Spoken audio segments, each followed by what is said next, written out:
Every night my daughter would go into my wife's room. One day I installed a camera to make sure my wife was still safe. But when I opened the footage and saw the truth, I was so shocked I couldn't breathe. There was no blood, no sound. The video played in silence, and in that silence, I felt that my family was no longer a family. Hello everyone, welcome to today's story. Before we begin, tell me where you're watching from and whether you've ever questioned the silence in your own home. Don't forget to like and subscribe. This is a fictional story with added details for deeper, meaningful, and enriching experience.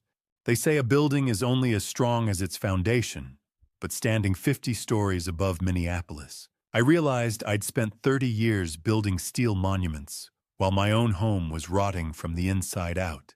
My name is Thane Garrison, a 55-year-old senior project manager who spent 30 years building the skyline of Minneapolis, never suspecting that the most dangerous structural failure was happening inside my own home. My life has been measured in blueprints, load-bearing capacities, and the cold, unyielding precision of architectural-grade steel. My professional portfolio is worth $28 million, a figure built on the fact that I never missed a measurement and never tolerated a flaw.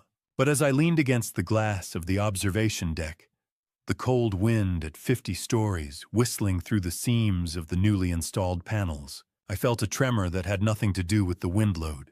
For over a decade, I have been a ghost in my own life, a man who knows the thread counts of the Ritz-Carlton sheets better than the pattern of his own bedspread.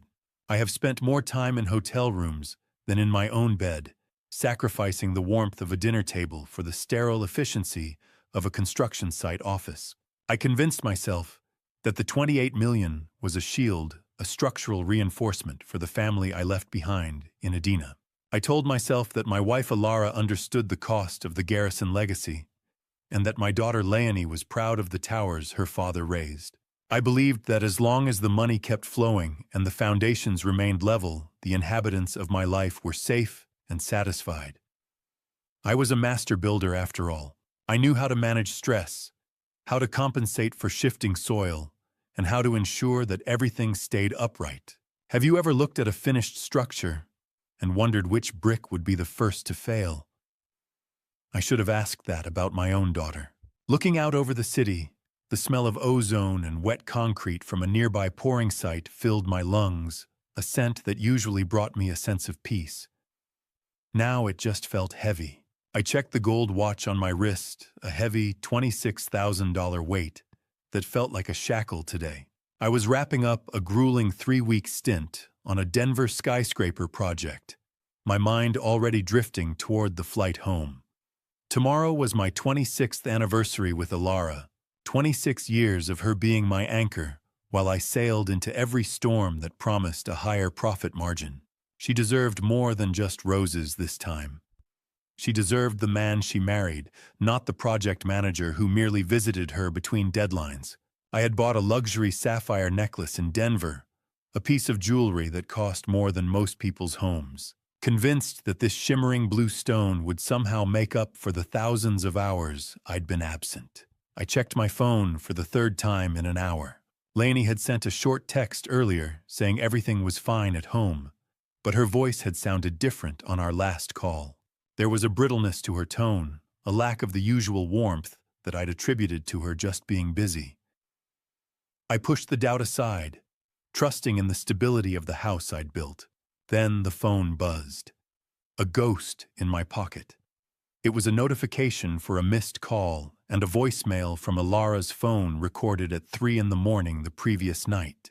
My thumb hovered over the screen, the static hiss of a low-quality recording already playing in my mind before I even hit the button. I hadn't heard the phone ring in my hotel room. When the message started, there was no greeting, no anniversary wish, just a hollow silence followed by the sound of muffled, desperate crying. My heart hammered against my ribs, a rhythmic thumping that sounded like a piledriver on a hollow site. Behind the sobbing, there was a voice, a low, flat stranger's voice that didn't belong in my house while I was gone. It was barely a whisper, a sound that made the hair on my neck stand up. I played the message again, straining to hear the voice in the background, a voice that didn't belong in my house while I was gone. The wheels of the Gulf Stream slammed onto the tarmac with a violence that matched the storm in my chest, every second of the taxi to the terminal feeling like an hour stolen from Alara's life. I didn't wait for the stairs to fully settle before I was out of the cabin, the crisp Minnesota air biting at my lungs. Jerry, my driver, was standing by the black SUV, but I didn't give him a chance to open the door. "I don't have time for the scenic route, Jerry. Give me the keys," I said, my voice like a serrated blade. He didn't argue. He saw the fire in my eyes and handed over the fob. I threw myself into the driver's seat, and the tires shrieked as I peeled away from the private hangar, leaving a cloud of white smoke in the moonlight. 30 miles to the front door. Just hold on, Alara.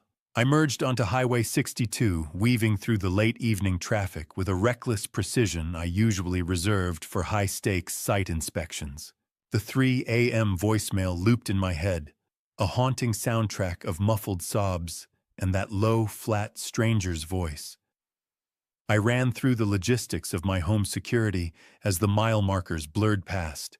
I had spent a fortune on motion sensors and reinforced glass, but I realized with a sickening jolt that I'd left too much trust in the hands of others. I had built a fortress, but I was beginning to fear I had locked my wife inside it with a ghost.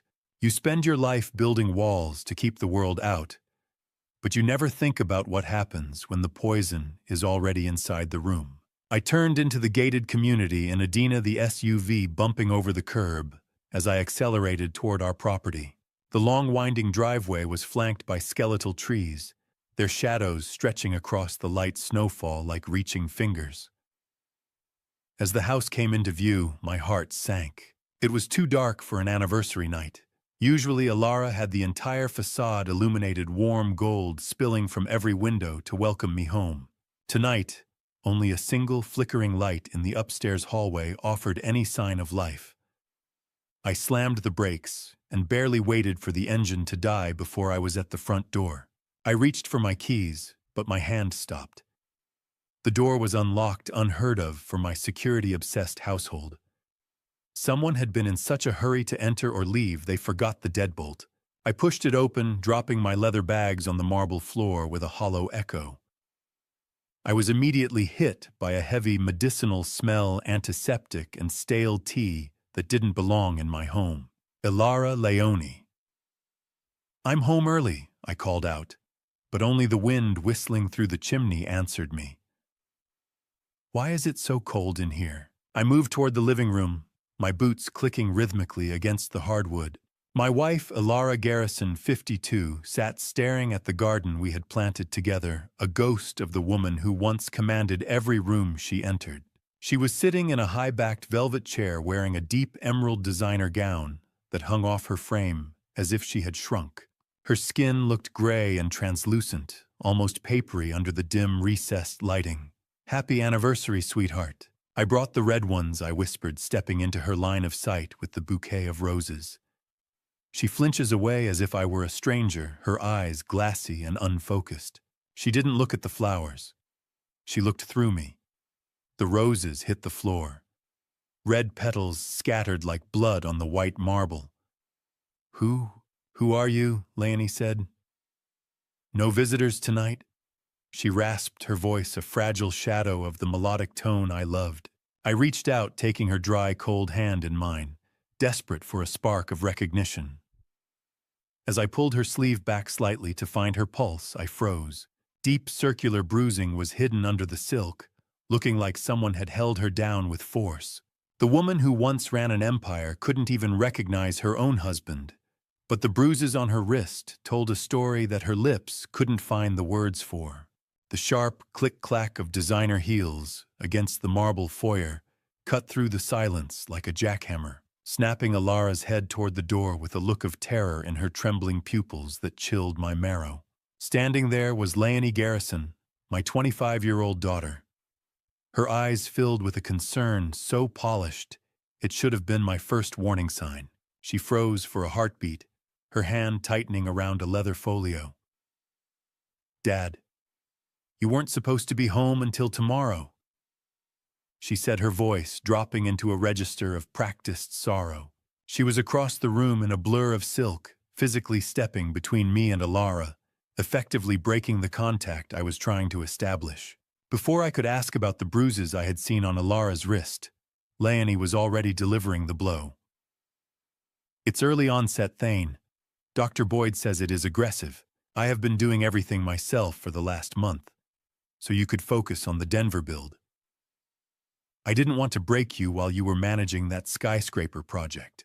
I stood there, the anniversary roses still scattered on the floor, like a bloodstain on the white stone, watching my daughter reveal that she had already obtained a temporary power of attorney while I was away.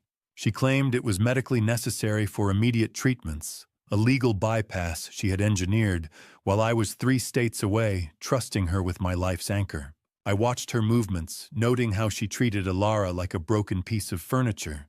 Rather than a mother, her touch efficient, but devoid of the warmth a child should show a parent in decline. Have you ever seen a structure that looks perfect on the outside, but your gut tells you the load-bearing walls are made of cardboard? That was my daughter's voice. She produced a thick folder, the crinkle of medical-grade paper filling the room, as she showed me pills and schedules. She dismissed the bruises I saw as simple clumsiness, from a loss of motor control, a side effect of the aggressive decline. I tried to look back at Alara to find the woman who once ran a gallery with an iron will, but Leonie was already guiding her toward the stairs. "Don't push her, Dad. You'll just trigger another episode. She needs to go to bed immediately." Overstimulation at this hour leads to sundowning symptoms. I reached out to touch Alara's shoulder, but she flinched again, her vacant gaze fixed on Leonie, as if she were a prison guard rather than a caretaker. The clinical smell of the new pill bottles on the side table was suffocating, a chemical scent that had completely replaced the lavender perfume Alara had worn for 2 decades. Leonie's efficiency was terrifying. She informed me that she had already moved my things to the guest room, insisting that Alara needed a consistent sleep environment, without the interruption of a partner who had been gone for weeks. I felt the aggressive coldness of the guest room sheets as I finally sat on the edge of the bed later that night, the house around me feeling like a hollowed-out shell. Diagnosis: Alzheimer's. My mind screamed, lie. I have spent my life reading blueprints looking for the one weak point that could bring down $100 million of investment. There was a structural failure in Leonie's story, a hairline crack that she hadn't managed to plaster over. I opened the medical folder she had left on the hallway table, my hands steady even as my heart raced. My eyes locked onto the signature of the prescribing physician. Dr. Kenneth Boyd. It was a name that made the hair on my neck stand up. I remembered him from 5 years ago, a specialist I once blacklisted from a major construction site for forging safety inspections and taking kickbacks from contractors. Leonie's perfect medical report was signed by a man I knew would sell his soul for a decimal point in the right place. And suddenly the bruises on Alara's arm looked like a crime scene. Sleep didn't come to a man who specialized in structural integrity when he suspected his own family's foundation was built on shifting sand and lies. I lay fully clothed on the guest room bed, staring at the ceiling fan as it sliced through the stagnant air in a hypnotic, useless rhythm. My ears were tuned to the internal hum of the Adina estate, every groan of the floorboards and hiss of the air conditioning analyzed with a project manager's precision. I couldn't stop thinking about Boyd. What did you promise her to sign that report? Kenneth, a man like Boyd, didn't just stumble into a family tragedy. He was invited usually by someone with something to hide. I felt a chill that had nothing to do with the temperature. The silence in this house used to be peaceful, a reward for the months spent on loud, chaotic sites. Now it felt like a physical weight, thick and suffocating. As I reached for the door handle to inspect the hallway, my hand brushed against the metal. I froze. The sharp, metallic scent of the hallway smart locks was new. I realized then that Leonie had replaced all the original hardware on Alara's room with smart locks that only she could control via an app on her phone. She hadn't just secured the room. She had partitioned it from me. It was 1:45 a.m. when the first movement broke the stillness. I heard the distinct click of a door and soft, rhythmic footsteps, the kind of practiced creep that suggested this wasn't the first time. I opened the guest room door an inch, the cold floorboards biting against my bare feet. A shadow moved across the blue glow of a distant nightlight. It was Leonie. She didn't turn on the main lights, which was my first red flag. A doting daughter caring for a sick mother in the middle of the night usually needs to see what she is doing. I watched as she slipped into the master bedroom, the door sealing shut behind her, with a soft, electronic beep of the new lock. I started a mental countdown. 1 minute. 5. 10. My mind looped through the possibilities, but none of them sat right. 20 minutes. What could she be doing in there for 20 minutes in total darkness? Move Thane. See for yourself.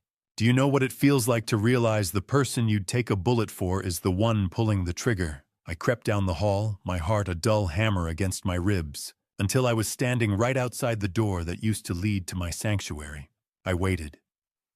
The silence from behind the door was worse than any noise could have been. Finally, 40 minutes after she entered, the latch clicked. Leonie emerged, nearly jumping out of her skin, as she saw me standing in the hallway shadows. Her doting daughter persona vanished instantly, the grief-stricken mask replaced by a sharp, defensive hostility. "What were you doing in there for 40 minutes, Leonie?" I asked, my voice a low, analytical rasp. She didn't even blink. She stepped toward me, her face inches from mine, assisting with an accident Thane. Something you wouldn't know anything about since you were too busy building towers in Denver to care about your wife's dignity. Her eyes, they weren't blue anymore. They were cold, hard steel, reflecting a version of my daughter I didn't recognize. She wasn't finished. Before I could demand to see Alara, she pulled a folded paper from the pocket of her robe, a pre-signed medical directive. "This states that your presence distresses the patient in her current state." She whispered, her voice like sandpaper. "If you interfere again, or try to force your way into that room, I have the legal authority to have you removed from this house tonight." I looked at the paper, then at the girl I'd raised, and realized I was standing on a site that had already collapsed. She wasn't just taking care of her mother. She was building a cage, and she'd just handed me the eviction notice for my own life.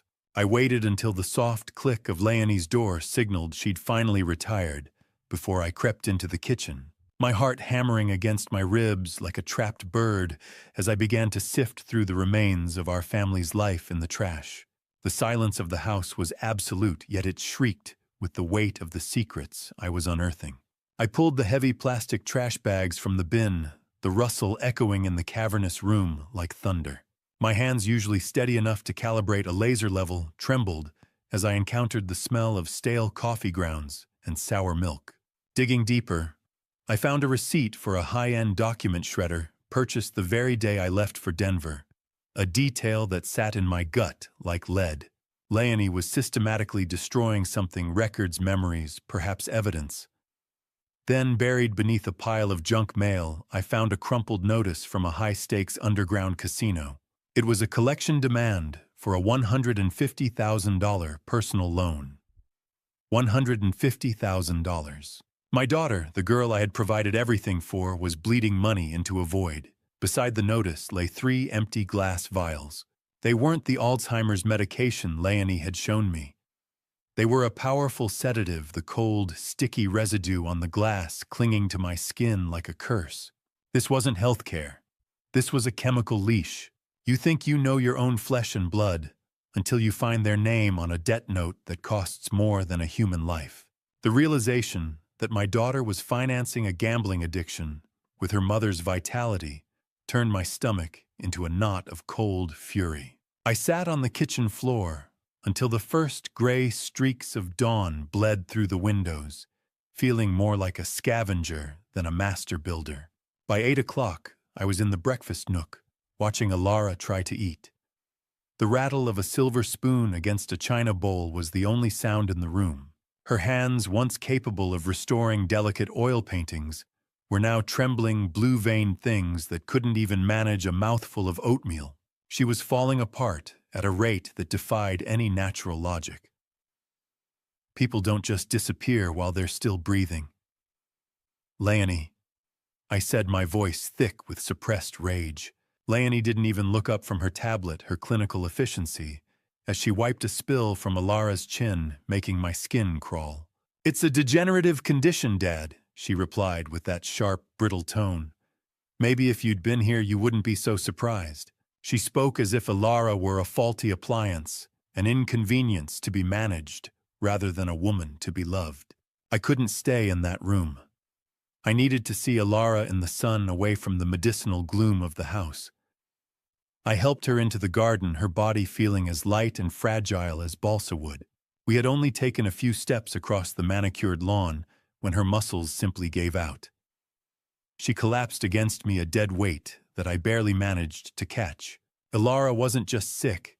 She was a skyscraper whose support beams were being sawn through in the dark. I lowered her onto a stone bench, looking into her eyes. For a split second, the fog cleared. "Thane," she whispered, her voice a ghost of a rasp. "Make it stop. Please." The clarity broke my heart into 1,000 jagged pieces. "I'm going to fix this, Alara.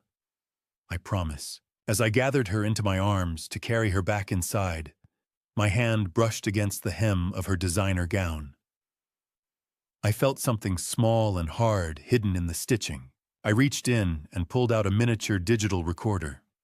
It had been crushed, the plastic casing splintered, and the internal chip snapped with deliberate force. Alara had tried to record someone, and it had been found and destroyed, leaving her with nothing but the bruises on her soul. I adjusted my tie in the reflection of the clinic's glass doors, smoothing out the rage that threatened to crack my professional veneer before I stepped inside to confront the man who had signed my wife's mental death warrant. The antiseptic sting of the clinic air hit me instantly, a sharp chemical contrast to the smell of wood smoke and autumn I'd left outside. I walked across the linoleum, the squeak of my rubber soles echoing like a warning. A cold, efficient receptionist tried to block my path, her eyes fixed on a digital monitor. "Mr. Garrison, you can't just walk back there," she said, her voice a flat monotone. "The doctor is with a patient." I didn't stop. "I'm not here for an appointment. I'm here for the truth. Get Boyd out here," I replied, leaning over her desk just enough to let her see the authority I'd honed on 40 construction sites. I reminded her that I was the primary health insurance holder and the legal spouse. I scanned the layout while she scrambled to make a call. The place didn't feel like a neurological center. It felt like a private clubhouse, hushed and over-decorated, designed to keep the outside world at a comfortable distance. Within minutes, the man himself appeared. Dr. Kenneth Boyd, a 63-year-old neurologist, with a smile that never reached his predatory eyes, stood behind a mahogany desk that cost more than a nurse's yearly salary when we eventually settled into his private office. He projected an air of manufactured empathy that I found revolting. He began recycling the same Alzheimer's script I'd heard from Leonie, citing atypical rapid onset and high-stress triggers. I sat there, my hands clasped tightly in my lap to hide the tension. How much does it cost to buy a doctor's signature? In Minneapolis, apparently, it was a piece of jewelry and my wife's sanity. I noticed a high-end luxury watch on Boyd's wrist, the exact limited edition model Leonie had bragged about buying for a special client last month. The gold glint of the watch face under the office lights was a beacon of corruption. I pushed him for the digital lab results, my voice a low, dangerous rumble. "I build skyscrapers, doctor. I know when a report has been doctored to hide a structural failure. I want the raw data." He didn't flinch, but his eyes shifted to the cold glass of the office window. "There's been a server glitch, Thane. It's temporarily locked the records. I'll email them to you later tonight." It was a lie I'd heard 100 times from crooked contractors, and it confirmed everything. I allowed him to escort me toward the exit, playing the part of the frustrated but defeated husband. As I passed a side employee entrance, I spotted a flash of familiar blonde hair. I ducked back into a small alcove, my heart hammering against my ribs. Leonie was walking through that side door, bypassing the waiting room entirely. I watched as she greeted Dr. Boyd in the hallway. Then she touched him. Not a daughter's touch, a lover's. She reached out and adjusted Boyd's collar with a proprietary flick of her fingers, and they shared a look of familiar predatory intimacy that made my skin crawl. It wasn't professional. It was a partnership. Is he gone? Did he buy it? I heard her whisper the hush of their conspiracy carrying clearly in the quiet corridor. Boyd chuckled, a sound like dry leaves skittering on pavement. He's suspicious, Leonie. We need to accelerate the timeline. He reached into his lab coat and handed her a fresh batch of unlabeled vials. Here, sweetheart. Keep her steady. My own daughter was standing there receiving a chemical arsenal from a man she was sleeping with to destroy the mother who had given her everything. Seeing my daughter's hand on that man's chest made my stomach turn, but it gave me the one thing I needed: a target for the cameras I was about to install. I sat in the silence of my SUV, the Minneapolis skyline, taunting me with its orderly beauty, while I calculated the cost of turning my own home into a high-stakes interrogation room. The image of Leonie's hand on Dr. Boyd's chest was burned into my retinas like a welding flash, a jagged white scar on my memory that refused to fade. I gripped the steering wheel until the leather groaned, forcing my breathing into the rhythmic, shallow pattern I used when a site inspection went south. My daughter was no longer just a doting caretaker. She was an operative in a coordinated assault on the woman I loved. I needed eyes where I was blind. I needed a recording that couldn't be disputed by a disgraced doctor's forged medical charts. The glare of the late afternoon sun on the windshield blinded me for a second as I pulled out of the clinic parking lot heading south toward Bloomington. I wasn't looking for a retail security solution. I was looking for industrial-grade betrayal. I pulled up to a nondescript storefront, nestled between a specialized plumbing wholesaler and a high-end data recovery firm. The shop had no flashy neon signs, just a small etched plate on the glass. Inside, the air was thick with the smell of solder and static, the low hum of server fans providing a constant white noise soundtrack to the business of secrets. A young clerk with tired eyes looked up from a circuit board. I didn't wait for a greeting. I need 24-hour remote access, encrypted server storage, and no physical lights on the units. I said, my voice cutting through the electronic hum. He paused, recognizing me from a business journal article I'd seen on his counter earlier. Mr. Garrison, right? I saw your latest tower project. I ignored the pleasantry, my focus purely tactical. This isn't for a nursery kid. I'm securing a high-value asset against a persistent threat. He nodded slowly, then dropped a bombshell that nearly knocked me off my foundation. He mentioned that a young woman matching Leonie's description had been in the store 3 weeks ago, asking specifically about the effective range of high-frequency signal jammers. My skin crawled as the implications settled into my bones. Have you ever felt the skin on your neck crawl when you realize the predator you're hunting has already been hunting you? Leonie hadn't just been planning a poisoning. She had been researching how to blind me before I even knew there was a fight. I meticulously selected my arsenal 4K micro cameras, disguised as smoke detectors, a phone charger for the kitchen, and a nondescript digital alarm clock for Alara's nightstand that looked identical to the one she'd owned for years. The cold plastic of the micro camera lenses felt like ice in my hand. I paid in cash, pulling the bills from a private reserve I kept for site emergencies, ensuring no digital paper trail would ever alert the family accountants or the daughter who watched them like a hawk. My phone vibrated against my sweaty palm, the screen flashing Leonie's name. I took a breath, letting the project manager persona slide over my rage like a protective shroud. Hey, sweetheart, I said, my voice steady enough to fool a lie detector.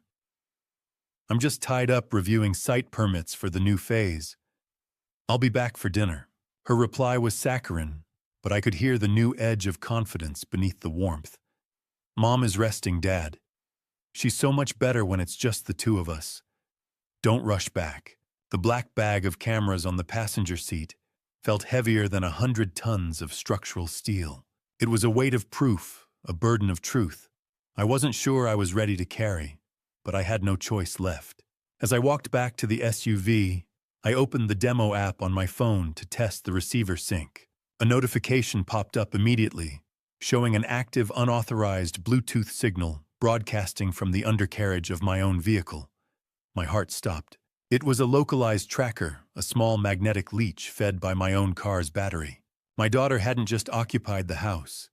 She'd turned my own tools against me, and now I had to figure out how to install my eyes without her seeing the blink. I didn't head straight for the driveway.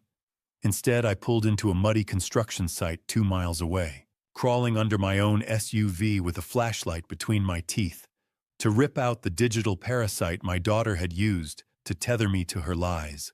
The metallic tang of the flashlight casing was bitter against my tongue, a reminder of the foul game I was now forced to play. I felt the grit of mud and road salt on the undercarriage as I located the small magnetic leech near the rear axle. My heart hammered against my ribs, but my hands remained the steady tools of an engineer. I didn't just smash it. I saw a long-haul delivery truck idling near the site entrance, and with a calculated flick of the wrist, I attached the tracker to its chassis. Follow that truck to St. Paul, Leonie. I'm going off the grid. I had exactly 30 minutes before their specialist session with Alara was scheduled to end a window narrower than the tolerances on a high-speed rail line. I drove a secondary route avoiding every main thoroughfare and parked my SUV 3 blocks away under the cover of a weeping willow. I entered the estate through the wooded perimeter, where I'd played as a child, the familiar scent of damp pine needles doing nothing to soothe the adrenaline flooding my system. I slipped through the basement utility door, moving with the silence of a man who knew every joist and beam of the house he'd paid for. I ascended the stairs, my ears straining for the slightest sound. I realized immediately that the atmosphere in the master bedroom had changed. Leonie hadn't just been asking about signal jammers. She had already installed a professional-grade white noise generator. The high-pitched whine was subtle, a steady hiss that was designed to mask any sounds of struggle or loud, desperate conversation. It made the air feel thick, pressurized. Click. The house felt like it was breathing with me. Or maybe it was just the vents. I didn't have time to dwell on the violation. I moved to the kitchen, installing a micro camera inside a hollowed-out ventilation grate that gave me a perfect view of the breakfast nook. Then I hurried back to the master suite. The smell of cedar oil Alara loved was still there, but it felt tainted now. Forgive me, Alara. I have to be your eyes because they've stolen your own. My hands were trembling as I opened the casing of the high-end designer clock on her nightstand, fitting the 4K lens into a gap no larger than a pinhead. Focus on the connection. Syncing. 10%. 50. Done. My engineering mind fought against the visceral disgust of spying on my own wife's most vulnerable moments, but the alternative was leaving her to drown in the dark. I was the architect of this house, but today, I was its ghost, haunting the halls I'd paid for with 30 years of sweat. I made one final sweep of the nightstand, checking for anything Leonie might have missed. My fingers brushed against a hidden latch I'd built into the back of the drawer years ago, a place Alara kept her private journals. I slid it open, expecting a diary, but my breath hitched in my throat. I found a stack of pre-filled death certificate drafts. Everything was there. Her name, her date of birth, the cause of death listed as cardiac arrest, secondary to neurodegenerative complications. Everything was filled out in black ink, except for the final date of passing. My own daughter had already planned the funeral while the body was still warm. The gravel crunched in the driveway. Leonie was home early, and I was still standing in the middle of the master bedroom with a handful of my wife's death warrants. I shoved the death warrants into the small of my back under my belt, just as the master bedroom door swung open with a predatory creak that signaled the end of my invisibility. The sharp crinkle of the warrants against my skin felt like a live wire, but I didn't have time to flinch. I scrambled away from the nightstand, snatching a hand towel from the ensuite rack as I turned to face the room. Leonie stood in the doorway, her frame backlit by the hall lights, her eyes narrowing as they swept over the furniture I had just violated. "I'm leaving now, Leonie. The Denver Foundation is cracking. I don't have time for a debrief." I said, my voice projecting the high pressure, authoritative snap I usually reserved for stalling subcontractors on a failing job site. My heart was a drum against my ribs, but I kept my breathing level. "You look flushed, Dad. Are you sure you're feeling all right to fly?" she asked, her tone dripping with a concern that I now recognized as a diagnostic probe. I brushed past her, the smell of her expensive floral perfume cloying in the small space. "I'm fine. I just need to get this build back on schedule." I made a show of checking a fake notification on my phone, muttering about site permits, to keep her eyes off the newly installed camera hidden in the clock. I realized then that I wasn't just leaving for a business trip. I was leaving a battlefield. Leonie had already mentioned a specialized private estate cleaning service arriving the day after tomorrow. A crew I knew from my work was usually booked to scrub a home after a resident passed away. The blueprint was finished. She was just waiting for the concrete to set. The next morning, the performance reached its final act on the front porch. I stood in the doorway, putting on the mask of a doting father and a weary husband for the benefit of whatever trackers Leonie still had active. I bent down to kiss Alara goodbye, feeling the unnatural coldness of her skin and the frantic, shallow pulse in her wrist.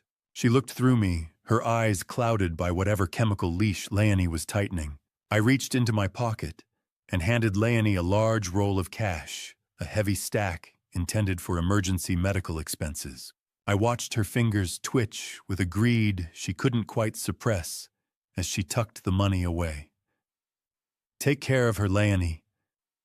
She's everything to me," I said, the words tasting like ash in my mouth. "Don't worry about a thing, Dad. Everything is under control," she replied, smiling with a warmth that chilled my spine. Have you ever looked into the eyes of your own child and realized you were looking at a stranger with a blueprint for your destruction? I walked to my SUV without looking back, knowing that if my cameras failed, I might never see Alara breathe again. I drove to the airport in a fugue state, the weight of the death warrant still pressed against my spine. I didn't stop until I was strapped into the leather seat of my private jet. The hangar door closed. The world I knew stayed outside. As the engines began their low-frequency vibration and the plane reached cruising altitude, I pulled my smartphone from my jacket. My hands were finally shaking as I opened the encrypted app. The 4K feed was crystal clear, a window into the Adina estate that Leonie didn't know existed. The master bedroom was empty, the white noise generator probably still hissing in the silence. I switched the view to the kitchen and felt the air leave my lungs.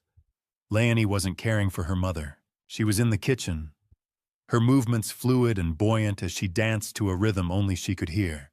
She reached into the wine cellar and pulled out an expensive vintage I'd been saving, popping the cork with a celebratory sound that carried perfectly through the micro mic. She poured a glass, her face lit by the icy blue glow of her own phone on the counter.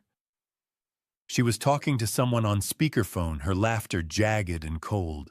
"We're in the home stretch," she said, her voice dripping with anticipation.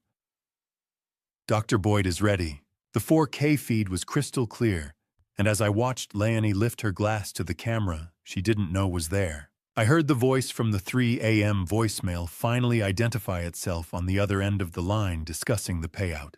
The altitude of the plane felt like a cruel joke. I was closer to heaven than ever, yet I was staring into the very pit of hell through a 4-inch glass screen. I gripped the armrests of my seat in the darkened cabin, the thin metallic hiss of the oxygen system sounding like a long, drawn-out sigh of despair.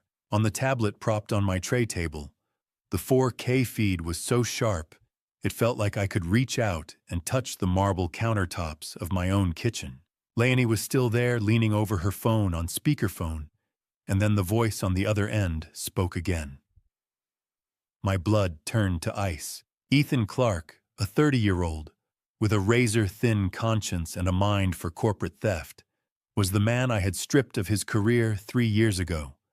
Now he was trying to strip me of my family.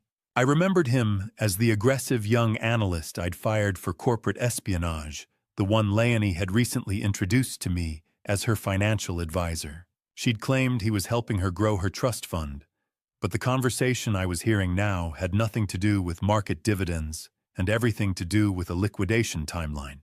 "Is the blueprint ready for the final sign-off?" Leonie Ethan's voice asked, crackling through the iPad's small speakers. Leonie didn't even look up from the wine glass she was swirling. "He's in the air, Ethan. The house is quiet. It's time to close the contract," she replied. I hit the record button on the app, my hands shaking with a cold, predatory fury as I realized they weren't just taking my money. They were taking my life's foundation. I watched as Leonie set the wine glass down and moved toward the kitchen cabinets with a purpose that made my stomach churn. She reached into a hidden compartment I had built under the primary cabinet, a space I'd originally intended for the deed to the house, and pulled out a porcelain mortar and pestle. "If you ever think you know what evil looks like, look at the face of a child smiling as they prepare their parents' last meal." She began to unpack several distinct types of pills from a nondescript plastic bag. I watched, paralyzed by a clinical horror, as she placed 3 white tablets and 2 blue ones into the bowl. The grinding sound of the mortar against the porcelain was faint, but distinct, a rhythmic, bone-chilling scratch that signaled the end of Ilara's lucidity. Leonie's hands were steady, the hands of a professional builder turned professional killer. She wasn't just crushing medication. She was crushing Ilara's ability to fight back, preparing a chemical leash of sedatives and scopolamine that would induce the perfect imitation of a terminal fog. "Just a little more sweetness for you, Mom. For your memory," she whispered to the empty room.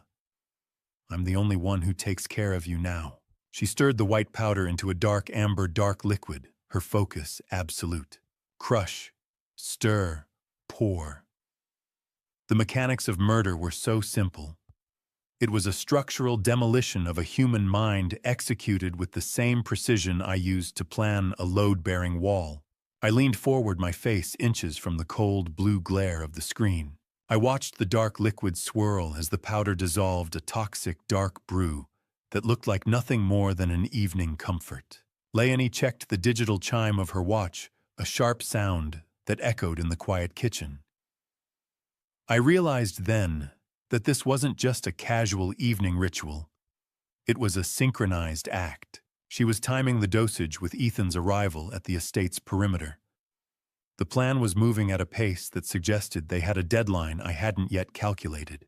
I felt morally shattered, a man who had spent 40 years building safety into the world, only to find that the deadliest threat had been sleeping under his own roof.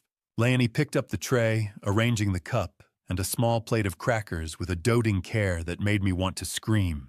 She turned toward the master bedroom, the steam from the toxic brew rising like a ghost between her and the woman I loved.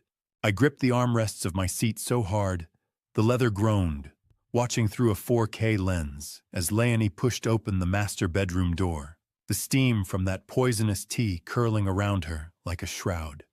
On the screen of my tablet, the image was so clear it felt like a physical violation of the space I had built for Ilara.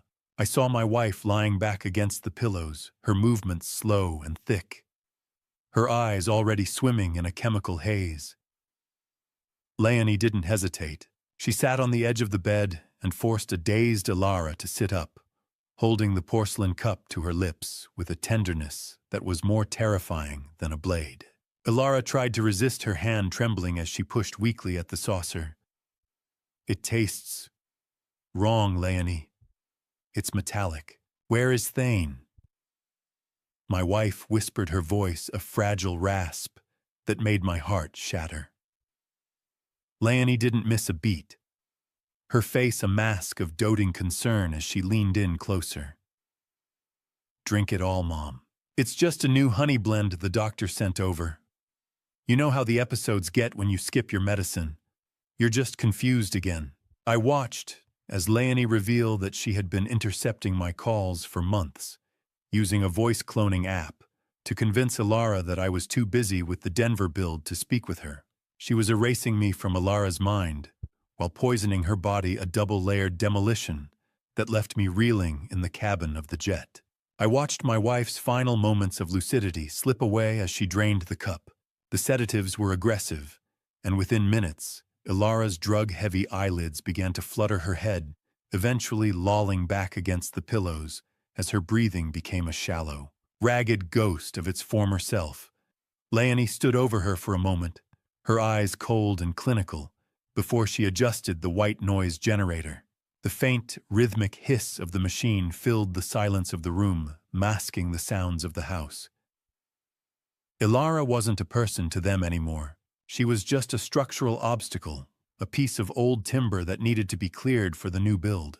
I sat paralyzed 30,000 feet in the air, watching as a shadow moved across the bedroom floor. Ethan Clark entered the frame through the master balcony doors, his boots making no sound on the heavy rug. He didn't even look at Ilara. His first move was toward the vanity to review a stack of legal documents. They spoke openly now, their voices picked up with terrifying clarity by the micro camera I'd hidden in the clock. "Is she out?" Ethan asked, his voice a flat corporate drone. "We don't have time for her to be confused anymore." Leonie checked Ilara's pulse with a detached efficiency. "The scopolamine is doing its job. She won't remember a thing even if she wakes up," she replied. I felt a cold, lethal focus settle over me, my mind already calculating the logistics of the response I would launch as soon as I touched the ground. How do you sit still in a metal tube at 30,000 feet while a man you once fired discusses the exact date of your wife's funeral? I watched Ethan reach into his jacket and pull out a sterile plastic case. He withdrew a syringe, the light reflecting off the cold, sterile glint of the needle. He explained that the natural stroke would be triggered by an air embolism, a clean, untraceable kill scheduled for the following Tuesday, when the cleaning crew was already booked to scrub the evidence away. He tapped the needle of the syringe, the light reflecting off the deadly bubble of air inside, as he looked at his watch and whispered, 10 days, Leonie. 10 days until we're worth 28 million. I stared at the screen at the bubble that represented the end of my world, and my finger hovered over the satellite phone on the console. The game had changed from surveillance to survival. My thumb hovered over the dial pad of the satellite phone, my vision blurring as I watched that bubble of air in Ethan's syringe, a tiny, translucent executioner waiting for a Tuesday that I was going to make sure never arrived. The leather armrest of my seat felt unnaturally cold against my palm. I was 30,000 feet over Nebraska, trapped in a metal tube, but the digital clarity of the 4K feed made me feel as though I were standing right there in the Adina bedroom, close enough to smell the Earl Grey and the betrayal.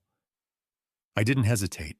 I punched in a number I hadn't dialed in 5 years, the plastic click of the satellite phone buttons echoing in the quiet cabin like a countdown. Agent Christine Parker, a 43-year-old federal investigator with a voice like sharpened flint, was the woman who had helped me dismantle a billion-dollar kickback scheme 5 years ago. When she answered, I didn't offer a greeting. "Christine, it's Thane Garrison," I said, my voice as hard as the steel beams I used to inspect. "I'm sending you a link and encrypted credentials. Look at the master bedroom feed immediately." The line crackled for a heartbeat before her professional mask fell away. "I see it, Thane." My God. Is that a sedative cocktail or something worse? It was the moment the floor gave way. Agent Parker revealed that the FBI already had an open file on Ethan Clark for an unrelated offshore money laundering scheme, meaning my evidence was the final piece they needed for a no-knock federal warrant. The predator I was hunting was already on their radar. I had just provided the target acquisition. In construction, you have a contingency for a failed beam or a late shipment. But how do you plan for the moment your own daughter becomes the demolition crew? I stared at the jittery reflection of the phone screen in the jet window, the metallic smell of recycled air filling my lungs. I explained the history of Ethan Clark and the medical fraud involving Dr. Boyd, emphasizing that this wasn't just a family dispute, but a coordinated capital crime aimed at my wife's life and our estate. Agent Parker's tone shifted into a calculated coldness that I recognized and welcomed. She confirmed that the scopolamine and the documented threat of the air embolism moved this into federal jurisdiction. We need a ghost extraction. I told her, my mind already drafting a tactical blueprint. If Leonie sees a siren, she'll empty that syringe before you hit the driveway. I provided her with the structural details of my home, the reinforced doors, the silent alarms, and the entry points Leonie didn't know I still monitored. I knew every joist and crawl space of that estate. I had built it to be a sanctuary, and now I was giving the FBI the map to invade it. The line crackled. Parker's voice turned to ice. We're taking the house, Thane. She began coordinating with a specialized tactical medical team in Minneapolis, ensuring they would be ready to move the moment I landed. We're initiating the protocol now, she continued. You land in 3 hours. We'll have a secure terminal ready for your arrival. I gripped the phone, my knuckles white as the hum of the jet's ventilation seemed to grow louder in the silence. Through the speakers, Leonie's voice drifted again, a hollow sound that didn't belong to the daughter I'd raised. She was discussing the service at the crematorium with Ethan, her words casual and cold. She planned to have Alara cremated immediately following the stroke to destroy any toxicological evidence of the scopolamine. The realization that they had thought of everything, the medical diagnosis, the forged documents, the disposal of the body, made me realize I wasn't just flying home for an anniversary. I was flying into a war zone. I closed my eyes, the coldness of the leather seat seeping into my skin, and prepared for the demolition of the life I had built. I didn't give Leonie the chance to bridge the gap.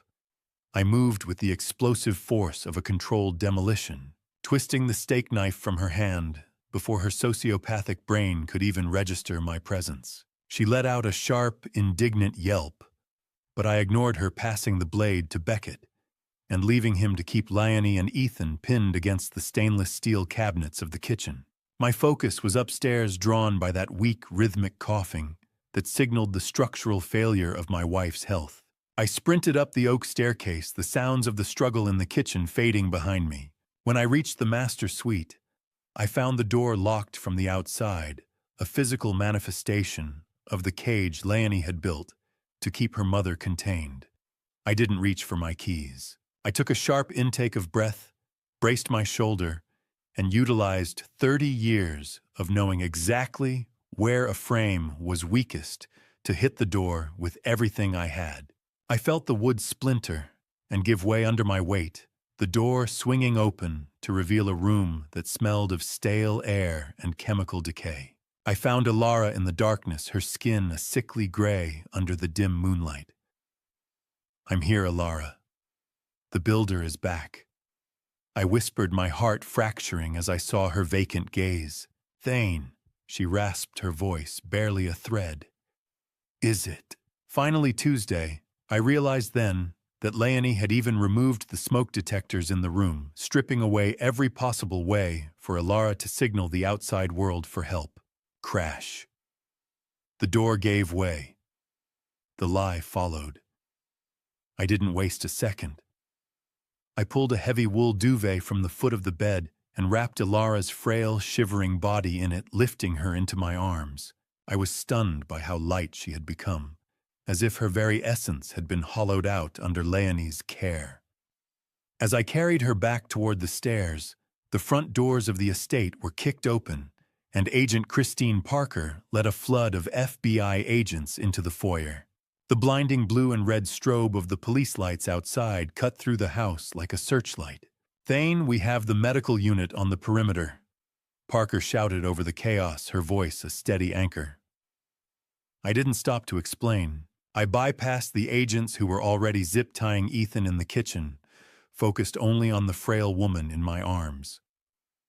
Medical, get the dialysis unit prepped now, I roared, as I crossed the threshold of my own house, heading for the ambulance idling in the driveway. Leonie was being led out by two officers. Her designer dress rumpled, still screaming at the top of her lungs about my absenteeism and my supposed mental instability. "Don't let them touch her. She's my mother." She shrieked, her face a mask of frantic animalistic greed. "You think a parent's love is unconditional? Try watching your child kill you for a bank balance and see how fast the conditions change." In the driveway, under the artificial glare of industrial floodlights, I signaled for the medical team to pause the gurney for a single moment as Leonie was led past. She was still spewing lies, her voice a jagged glass edge. I reached into my jacket and pulled out my tablet, the cold, digital glow of the screen illuminating the dark. I played the 4K still frame of Leonie meticulously crushing those pills into the tea, holding the evidence inches from her widening eyes, until she finally went silent. "Look at the screen, Leonie. This is the blueprint of your future. It's built of steel bars and concrete floors," I said, my voice as cold as a Minnesota winter. She stared at the image of her own betrayal, her lips trembling. I can explain. Ethan made me. She stammered, the doting daughter act finally disintegrating into a pathetic pile of excuses. As the officers pushed her toward the waiting cruiser, she screamed out that Dr. Boyd was already on a plane to a non-extradition country.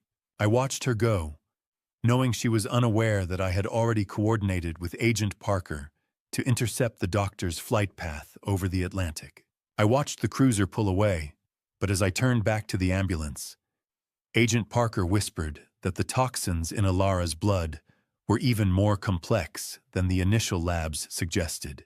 My hand tightened on Alara's cold fingers as the sirens began to scream. The ambulance didn't just drive.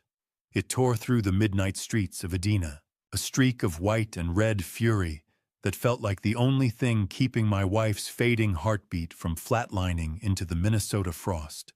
I gripped Alara's hand inside the swaying high-tech cabin, my eyes fixed on the rhythmic thumping of the floor beneath my boots. The sirens were a jagged scream in the night, yet they were the only music I wanted to hear.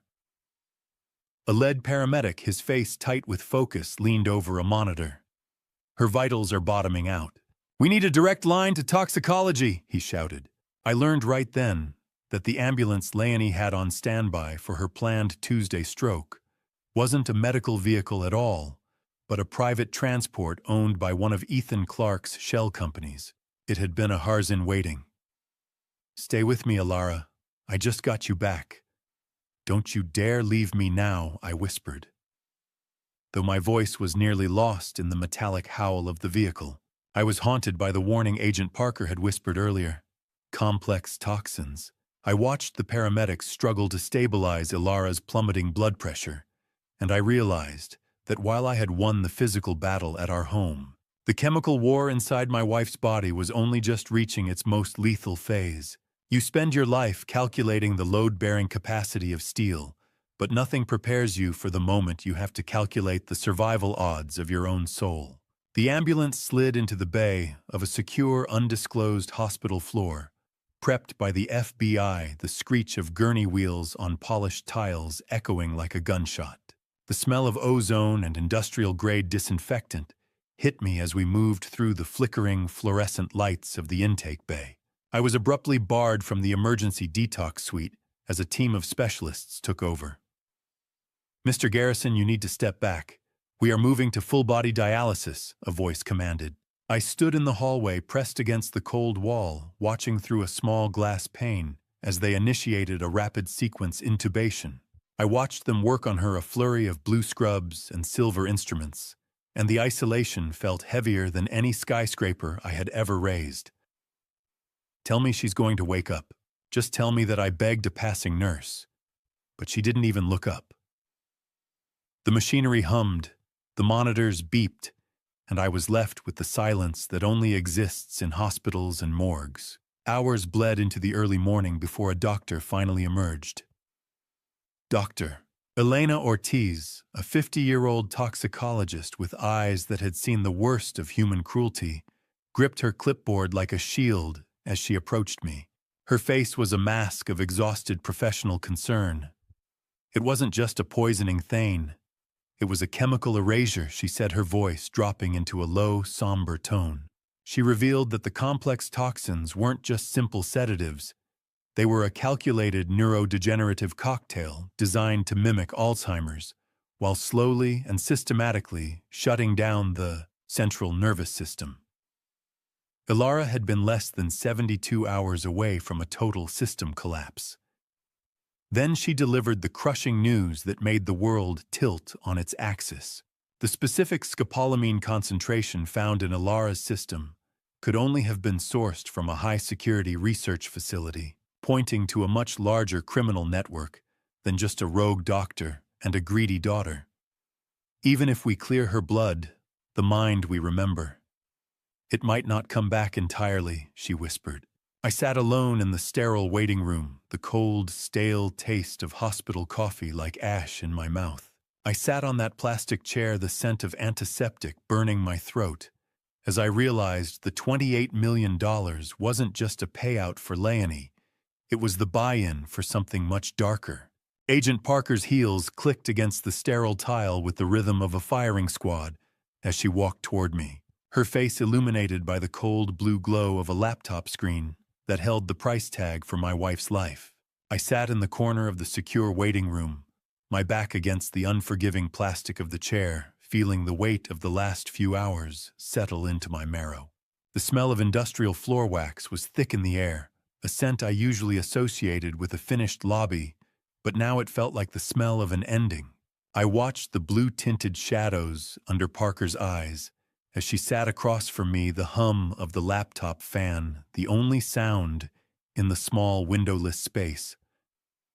She didn't offer comfort. She offered data. I leaned forward, my mouth dry as a construction site in July, watching her fingers dance across the mouse with a cold, metallic click. I learned that Leonie's financial tailspin wasn't a slow erosion of character, but a catastrophic structural failure.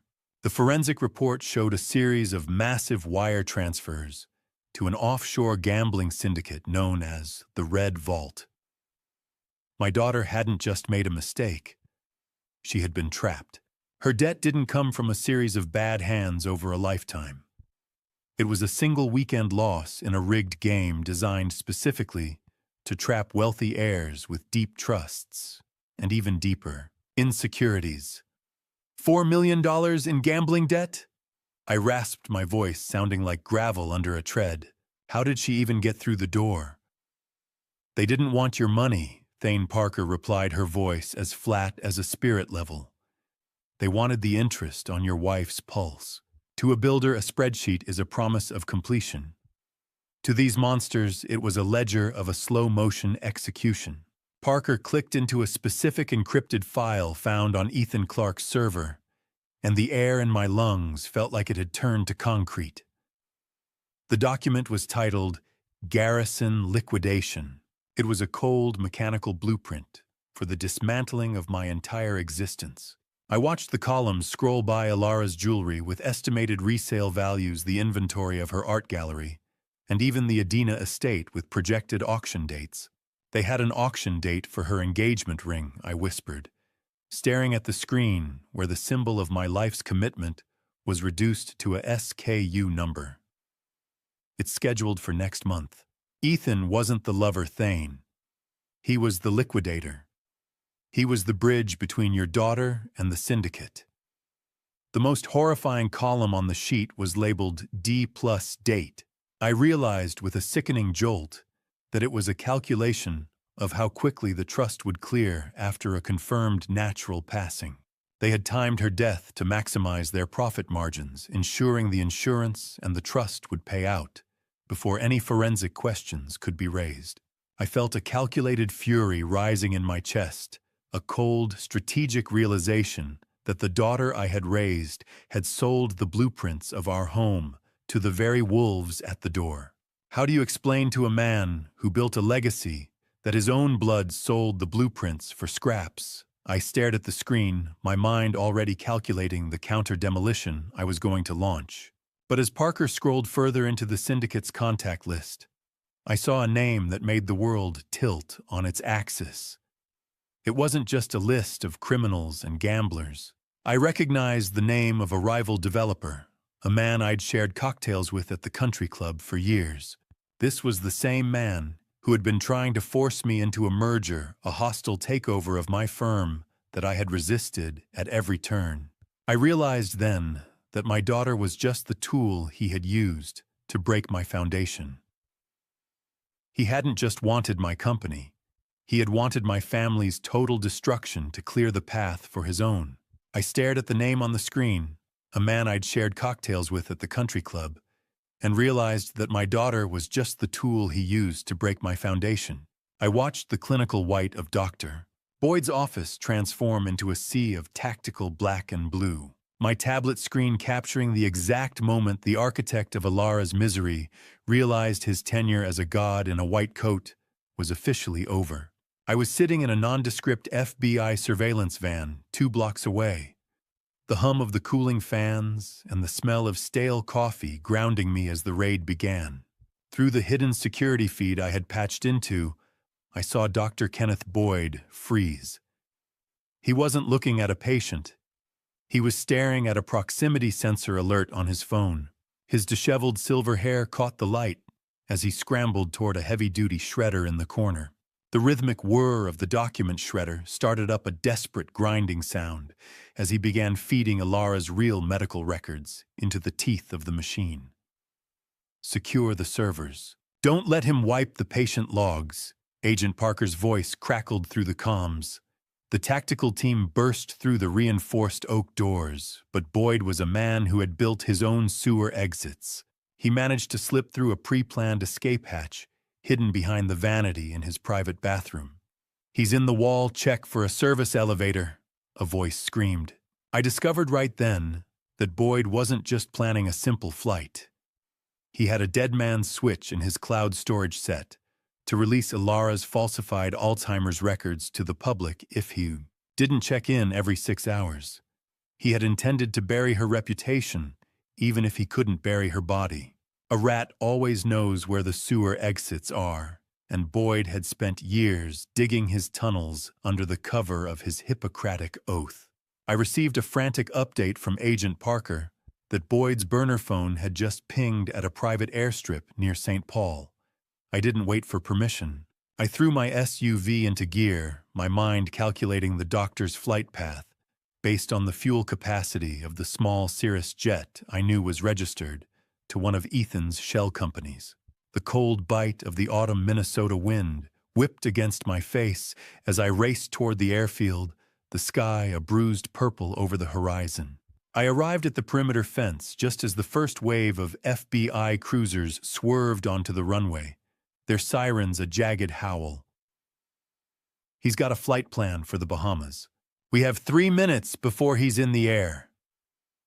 Parker's voice was an icy whip. "Ground the plane. Use the SUVs to block the wings."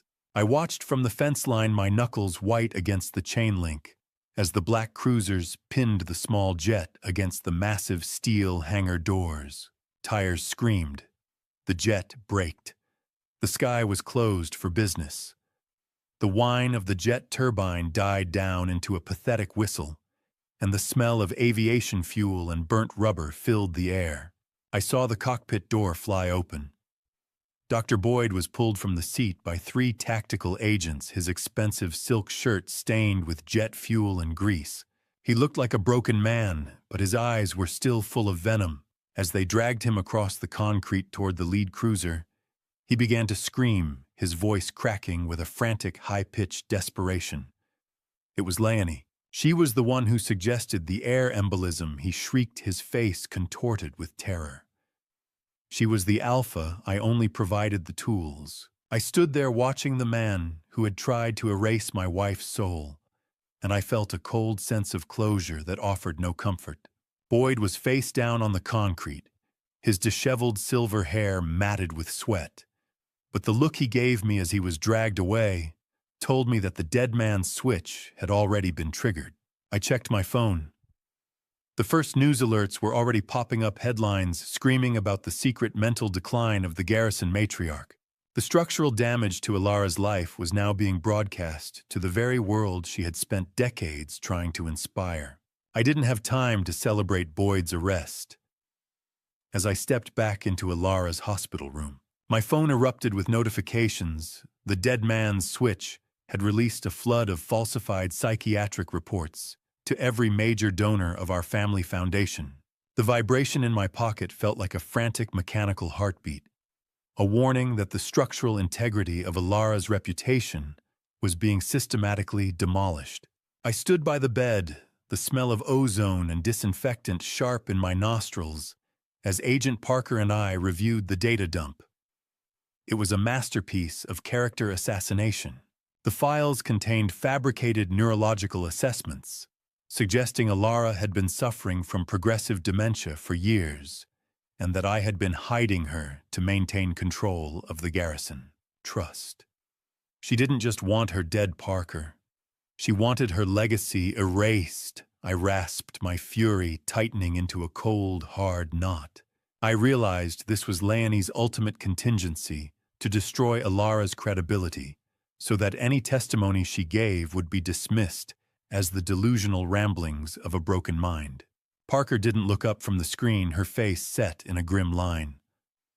We'll counter it with the 4K footage, Thane. Hard data beats a doctored psychiatric report every time, she assured me, but I knew the damage was already spreading through the digital ether like a contagion. Have you ever looked into the eyes of the person you love and realized they've been screaming for help from inside their own skin for a year? I turned back to the bed as the heart monitor rhythm shifted its steady beep, quickening into a sharp, insistent tempo. Ilara's eyes fluttered open, the glassy, vacant stare replaced by a sudden, painful clarity that nearly brought me to my knees. She recognized me instantly, her hand reaching out for mine with a strength that surprised the nursing staff. Thane, she whispered, her voice a ghost of a rasp. The cold, dry texture of her hand felt like parchment against my palm. She began to speak the words, spilling out in a desperate rush, as if she were afraid the fog would reclaim her. She revealed a level of cruelty I hadn't even imagined. Leonie had been recording Ilara's confused moments for months to build the dementia narrative, but she was actually using a taser-like device hidden off-camera to provoke the physical spasms and terror seen in the videos. My daughter hadn't just been a poisoner. She had been a torturer. She remembered every drop of tea, every cold smile. I heard her Thane. I couldn't move my tongue, but I heard her laughing. With that man in our kitchen, Ilara said, her eyes filling with a raw, agonizing heartbreak. She told me the tea was for my own good. She called it mercy while she held the glass to my lips. We sat there in the shared silence of a shattered life, the rhythmic beep of the monitor the only witness to our grief. But the relief of her awakening was short-lived. Ilara gripped my arm, her fingernails digging into my skin with a sudden sharp intensity. She leaned in, her voice dropping to a terrifyingly low frequency. Leonie's final words before they took me away. She threatened me. She said if she went to jail, she had already arranged for a second team to finish the job here at the hospital. My blood turned to ice. The extraction hadn't been the end. It was just the midpoint of the demolition. Ilara looked toward the door, her pupils widening as a sharp, unfamiliar nurse's uniform flickered past the glass observation pane. Ilara gripped my arm, her voice a ghost of a rasp, as she looked at the door and whispered, Thane, the nurse who just left. She's not on the hospital staff list I saw earlier. I didn't wait for the fake nurse to reach for her tray. I lunged for the security alarm, my hand slamming the red button as I pulled Ilara's bed into the bathroom, locking the reinforced door just as the first shot shattered the hallway glass. The vibration of the red alarm button pulsed through my palm, a frantic mechanical heartbeat that matched the adrenaline flooding my system. Inside the small bathroom, the smell of ozone and industrial bleach felt suffocating, but it was a sanctuary. I held Ilara close, her frail body shaking against me as the muffled sounds of a struggle erupted in the suite. The sharp crack of a second gunshot hitting glass echoed through the vents. It lasted less than 2 minutes. When Agent Parker finally signaled the all-clear, the nurse was face down in the hallway, neutralized by the FBI security detail. Parker confirmed the assassin was a professional cleaner hired by Ethan's syndicate. My jaw tightened until it ached. I realized right then that as long as Leonie believed she had a single percentage point of a chance at the Garrison fortune, Ilara would never truly be safe. They're not stopping Parker. They'll keep coming as long as there's a trust fund to inherit. I said, my voice as cold and hard as the steel joists I'd spent my life inspecting. Parker looked at me with concern. You're going to the jail. Thane, she's highly manipulative. I didn't care. I made a cold executive decision to end the familial bond once and for all. I needed to perform a total demolition of her hope. A building that's been condemned doesn't need a renovation. It needs a wrecking ball. I was that ball. 2 days later, I arrived at the Hennepin County Jail, the cold hum of the ventilation system, providing a sterile backdrop to the smell of industrial cleaner and unwashed bodies. I sat behind the reinforced glass of the visiting room, my hands steady on the cold metal counter. Leonie was brought out looking disheveled, but immediately launching into a performance of hysterical grief. Dad, thank God Ethan made me do it. He threatened to kill me. She wailed, her eyes leaking tears that I now saw as nothing more than theatrical props. I remained silent, watching her facial micro-expressions, with the same scrutiny I used to inspect a failing steel joint under stress. I didn't see remorse. I saw a cornered predator calculating her next exit. I revealed to her that the security footage from the hospital didn't just catch the assassin, but recorded the very call she had made from a smuggled jail phone earlier that night, authorizing the hit. I'm not here as your father, Leonie. I'm here as the executor of a legacy you tried to bury, I told her, my voice devoid of any warmth. I slid a thick legal document against the glass, a total and irrevocable disinheritance, and a petition to the state to strip her of the Garrison surname. She stopped crying. The mask fell. The monster looked back at me. Her eyes narrowed, the blue turning to a flat, predatory gray. You can't do that, she hissed, her voice dropping the act. That money is mine by right. I looked at her, feeling a clinical detachment I hadn't known I possessed. I informed her then that the $28 million Garrison Trust had already been dissolved and moved into a protected charitable foundation for elder abuse victims. Her inheritance now had a literal value of 0. The foundation is ironclad, Leonie. You killed the daughter I loved, so I killed the future you wanted. She stared at the paper, the reality of her bankruptcy finally sinking in. She wasn't just losing her freedom. She was losing the prize she had sold her soul for. Leonie lunged at the glass, her fingernails screeching against the surface like an animal's, the sound piercing the quiet room. Her face was contorted with a desperate animalistic greed, her mouth opening to scream obscenities I refused to hear. I didn't flinch. I just stood up, adjusted my watch, and turned my back on her, leaving her to the silence of the cell she'd built for herself. The structural repair was finally complete, even if the building was now half empty. I didn't give Howard Barnes the courtesy of a phone call. I walked into his mahogany-lined office with the FBI as the vanguard, watching the color drain from his face like spilled grout as they began seizing the files that held the remains of my wife's stolen future. Howard Barnes, a 59-year-old estate lawyer with silver-cuffed sleeves and a reputation for ironclad trusts, looked like a man who had just watched his own foundation crumble in real time. He stood behind a desk that smelled of expensive leather and old paper, his hands trembling as he reached for a telephone he was never going to be allowed to use. I discovered right then that the rot went deeper than I'd feared. Howard hadn't just looked the other way.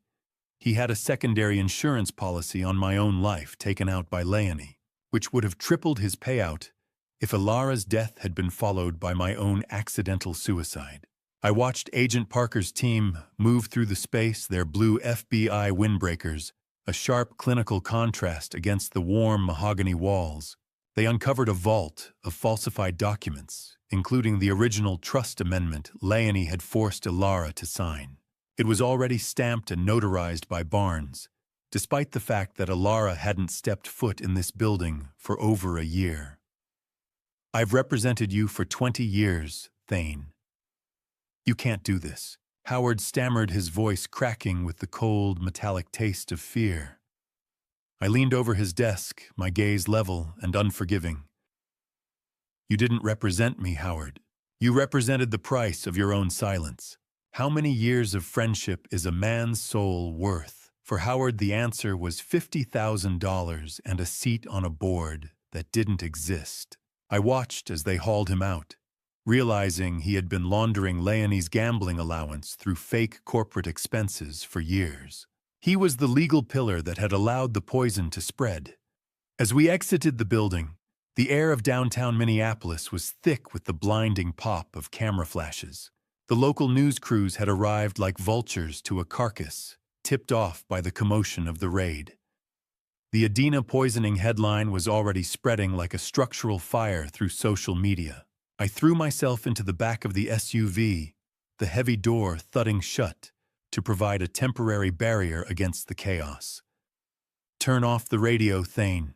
It's a circus out there," Parker said, her voice tight as she climbed in beside me. I ignored her, staring at my phone as the first leaked images of Ilara's gurney being carried out of our house appeared online. "They're calling her the silent heiress," I muttered, feeling a protective anger boil in my gut. They have no idea she was screaming the whole time. Our privacy wasn't just compromised. It was a casualty of the war Leonie had started. Flashbulbs. The sharks were in the water. We needed to move. The low hum of the SUV's tires on the wet pavement was the only sound as we accelerated away from the courthouse.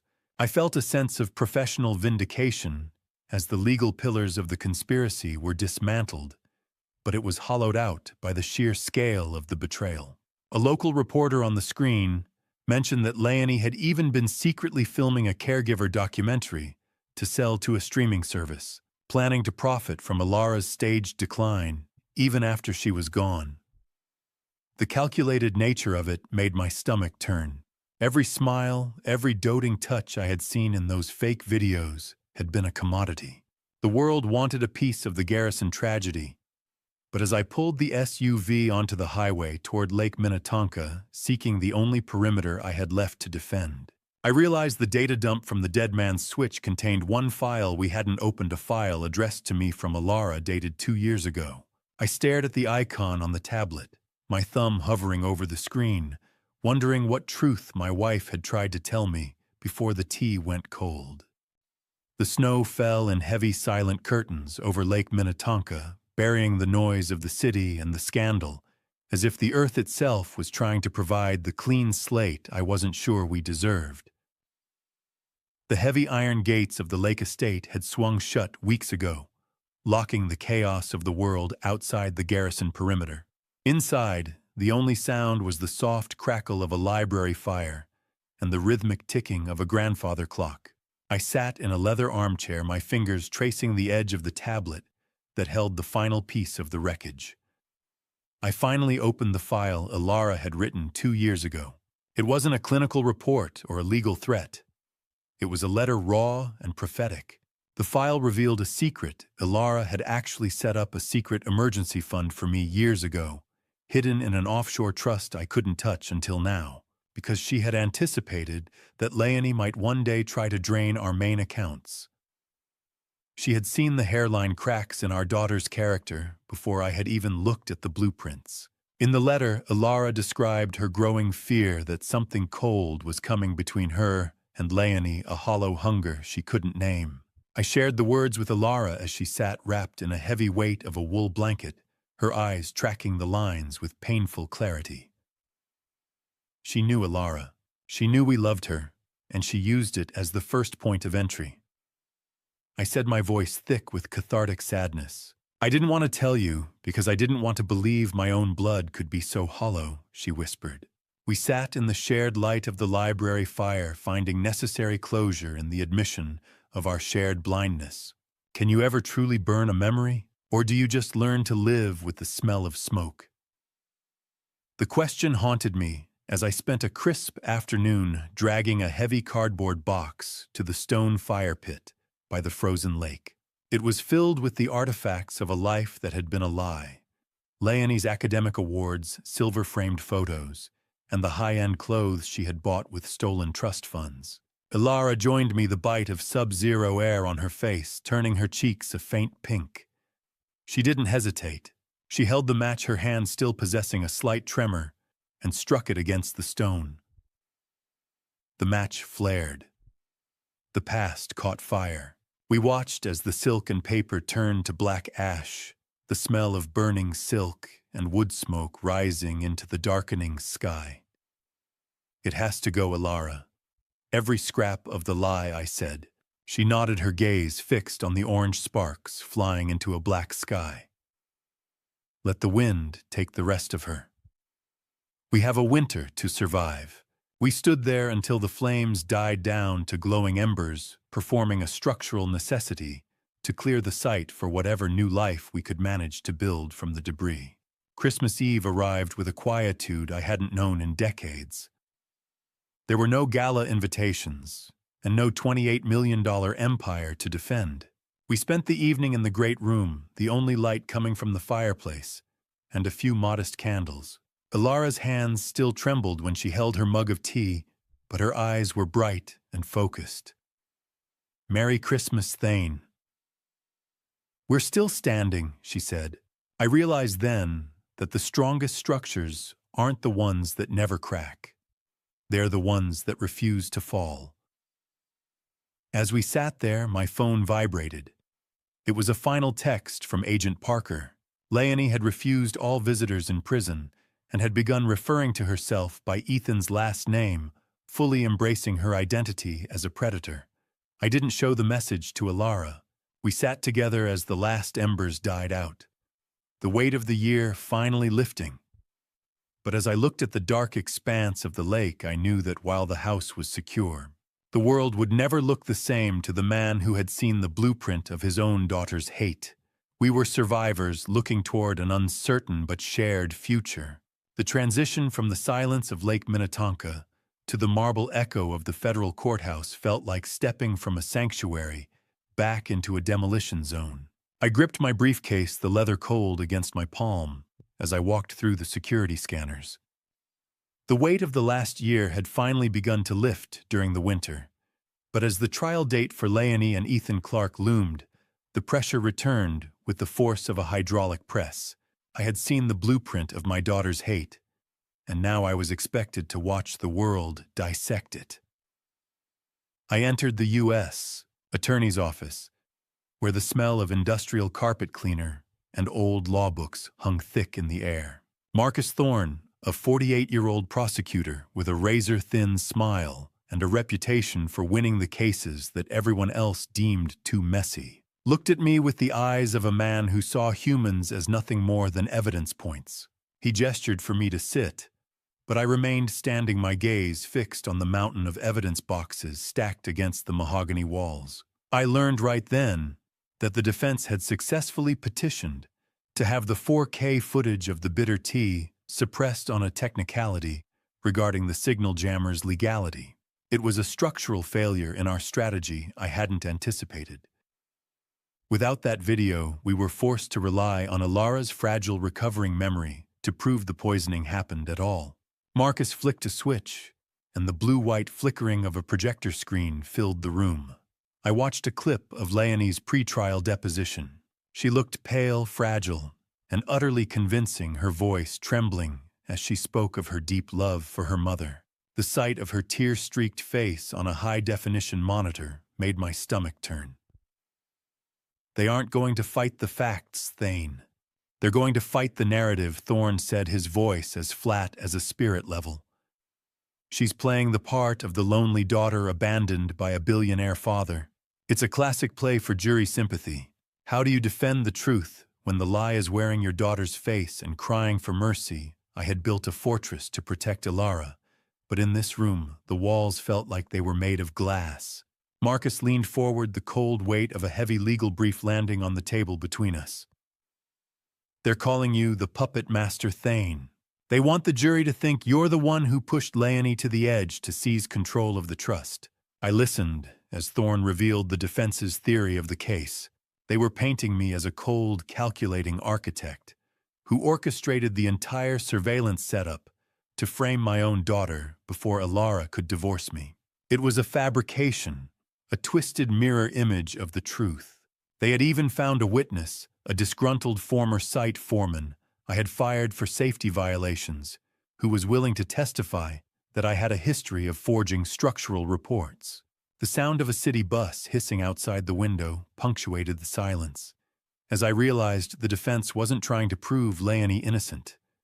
They were trying to make me look just as guilty. I didn't build a 4K trap to frame her. I built a window into the hell she was creating. I growled, my righteous indignation boiling over.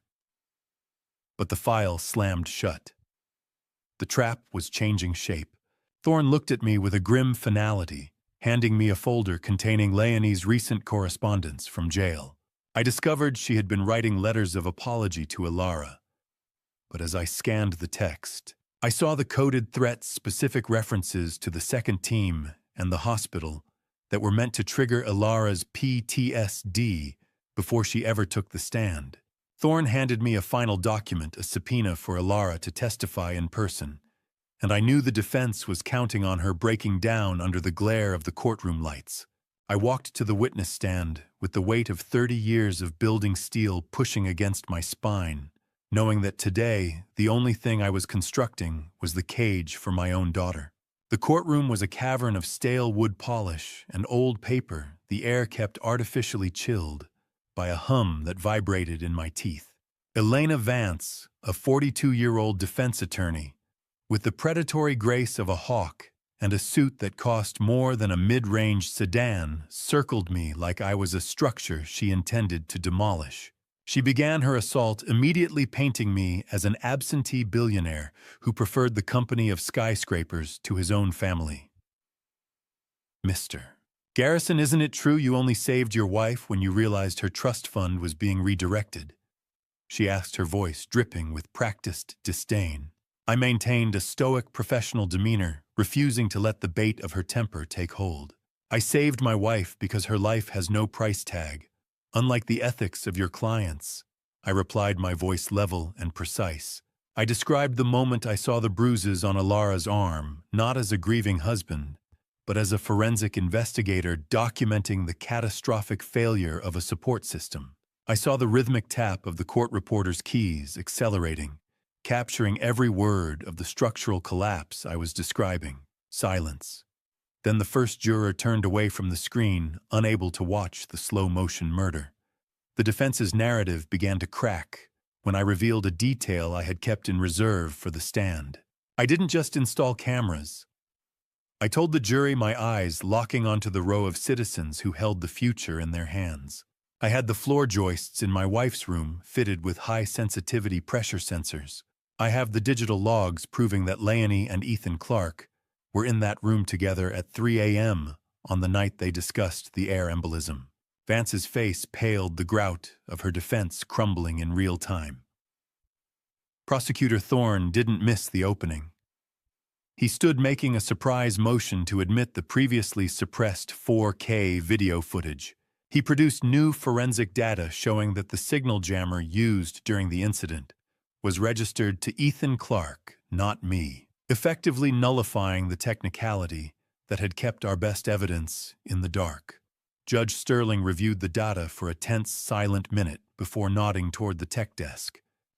The lights in the courtroom dimmed the blue tint of the 4K video, reflecting off the faces of the jurors as the monitors flared to life.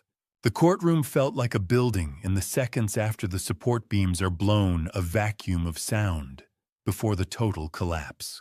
On the massive screens, Leonie's cold, smiling face was larger than life. The jury watched in visceral horror as she meticulously crushed the white and blue pills into the tea, her steady hands a testament to her lack of conscience. My God, look at her eyes. She's enjoying it. A woman in the front row whispered, her voice carrying through the hushed gallery. Beside me, I saw Leonie's fingernails digging into the oak table, her knuckles white with a pressure that was beginning to fracture her doting daughter persona. The footage played on a clinical record of betrayal that no amount of legal maneuvering could erase. It was the physical proof of the poison, the blueprint of a murder that had been interrupted just in time. The collective intake of breath from the room was a physical force, a weight of judgment that settled over the defendant's chair. Suddenly, the pressure became too much. Leonie suffered a total breakdown, her chair screeching against the floor as she bolted upright. But she didn't cry for mercy. She didn't beg for forgiveness. She began to scream at the monitors, her voice a raw, jagged sound that filled every corner of the hall. She deserved it. She shrieked, her face contorted into the monster I had seen in my kitchen. She was too weak to run the empire. You would have let it all fall apart. Leonie's scream echoed through the hall, a raw, jagged sound that finally stripped away the innocent daughter mask, leaving the jury staring at the monster I had seen in my kitchen months ago. I sat back in the witness chair, my hands finally steady, watching the total demolition of the lie she had spent a year building. The courtroom doors opened with a heavy final thud as Ilara walked toward the witness stand, her steps measured and slow, her presence alone silencing the gallery more effectively than any judge's gavel ever could. I watched from the front row, my heart swollen with a mixture of pride and a lingering, icy dread. The heavy scent of old wood and floor wax hung thick in the air, a sensory reminder of the institutional weight of the law. Ilara took her seat, her back straight. Despite the chemical war her body had barely survived. She didn't look at the defense table where Leonie sat slumped, but she testified with a quiet, devastating clarity that made the jury lean forward as one. She described the physical sensation of the scopolamine, the feeling of being buried alive, while watching her own daughter move through her home like a scavenger picking over a fresh kill. I am not a victim of Alzheimer's. I am a survivor of my daughter, she said, her voice resonant and firm. Every day she told me I was disappearing, she was the one erasing me. During her impact statement, she dropped a final piece of structural evidence that Leonie's team hadn't accounted for. Ilara revealed she had hidden one working micro-recorder Leonie missed in the bedroom lining, which had captured Ethan and Leonie discussing which crematorium would be least likely to check for chemical residue after the air embolism. It wasn't the medicine that broke me. It was the smile on her face while she served it. Guilty. The word hung in the air like a falling girder. The dry, paper-like sound of the verdict being read by the clerk felt like the first breath of clean air I'd taken in a year. The jury returned with a guilty verdict on all counts: attempted murder, aggravated financial fraud, and conspiracy. Leonie sat frozen, her doting daughter act, completely incinerated by the weight of the recordings. Judge Marcus Sterling, a man whose 70 years of life were reflected in a face that looked like it had been carved from the same granite as the courthouse itself, stared down at Leonie with an expression of pure, objective disdain. He didn't offer the platitudes of a family counselor. You treated a human life like a line item on a spreadsheet, Leonie. Now the state will do the same with your freedom, he declared. He noted the extraordinary cruelty involved in the calculated chemical manipulation of a parent. When he handed down the sentence, 22 years in federal prison, without the possibility of parole, the gallery remained hushed, the finality of the gavel strike sounding like the closing of a tomb.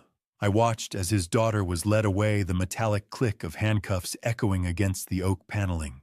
I felt no anger, only the cold satisfaction of a builder who has finally removed the rot from a foundation so a new structure can rise. The cuffs clicked.